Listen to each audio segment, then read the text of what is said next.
Hello, beautiful, luminous light beings. This is Catherine Larange, your host of the My Dead Dragon podcast, and I'm really excited to be here with Cindy. We were actually just in a 3-day event together and got to know her story and her powerful experience, and really looking forward to our conversation today. I know there's going to be a lot of value for you. Cindy is the curator of Women Only Weekend Wow, which is happening in October 2022, and also the author of Reflections from the Dating Pool, her story of navigating the murky waters of the online dating pool in hopes to love again.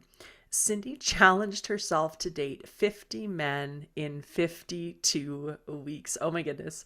While balancing her career and motherhood. This is a book about resilience, the importance of finding a tribe, and the power of falling in love with yourself. And we'll talk about Cindy's book in a little bit. But Cindy, welcome to the podcast. So glad you're here. And can you start us out by telling me a little bit about your story? Thank you, Catherine. Absolutely.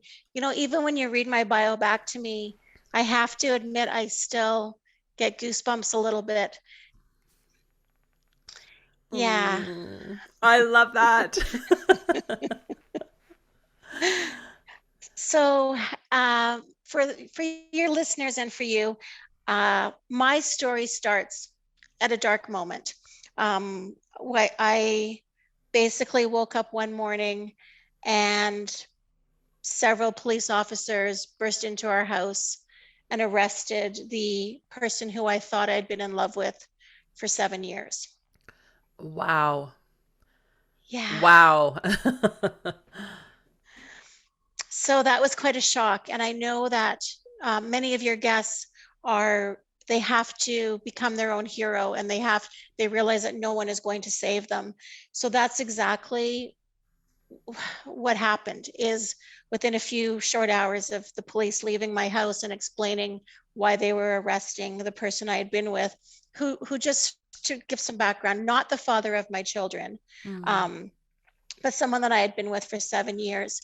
And so I knew, and it must have been just this divine intervention or something, because I knew that I couldn't stay in that house. I knew that I needed to make sure that myself and my children were going to be safe.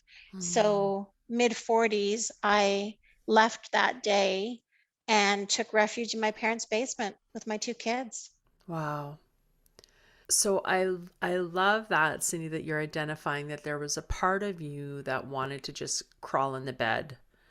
And, Mhm. certainly I think everybody listening can relate to that. And yet in that moment you made a decision that I am going to rewrite my story.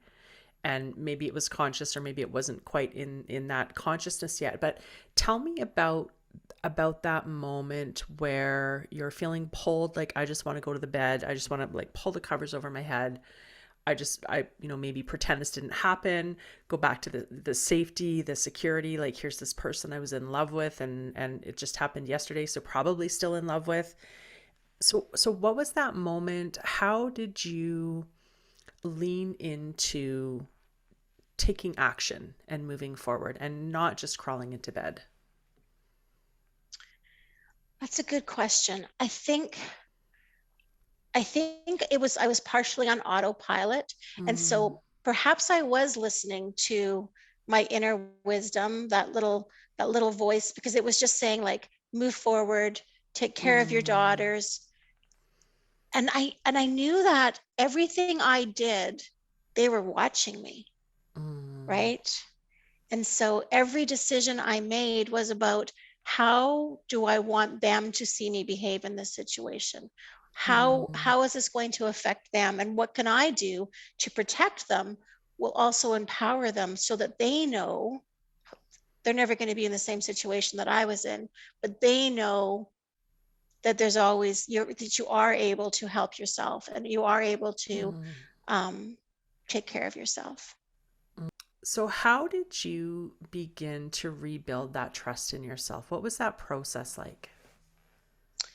I think the process for rebuilding trust in myself, it wasn't a defined process.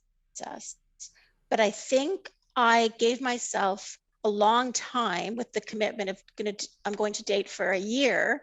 That gave me time, whether I was Mm, conscious of it or not. It was like, okay, I don't have to rush this. I can take my time. I may not be ready yet, but I can build up. And then the extra bonus was I was realizing that I was learning to trust myself again. And I hadn't lost those skills. I had just kind of turned it off for a bit. mm. I can actually feel myself relaxing just as you share that. There's no rush. We've got time.